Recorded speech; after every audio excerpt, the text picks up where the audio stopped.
So guys, ngalokuthanda indaba kwami lokho, ngibona omunye usisi la eposte igama lami akacwecwe lapha ku Facebook ukuthi uba ngihambe ngiyobuka cause ubethi ama updates apostwa khona, apostwe uma wengane khona.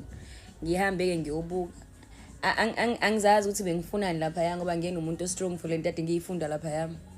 Angena nje umuntu strong for lento ade ngiyifunda lapha. Noma ke ngathiwa kuyathuleka kanjani kodwa angingapheli, akusona isikhathi sokuthi sithi kuphelele emoyeni, ibhlungu into enzeka kule ngane.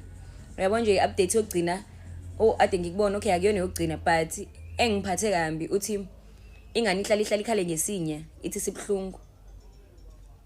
Ingane encane na 8 ikhale ngesinya ithi sibhlungu, akulona icala engathiwa liphelele emoyeni lelo. Ukuthi fanele senze ama-filter la TikTok no Justice for Cwecwe akwenziwe. Ngisho ngathiwa eqala phansi kumashwe akumashwe kodwa nje akusona isikhathi sokuthi iphelele emoyeni kanjalo.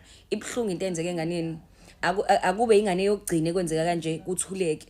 Ngoba shuthi ziningi vele ingane ezenziwa kanje kuthuleke. Akusona isikhathi sokuthula nje la sicela ijustice akulona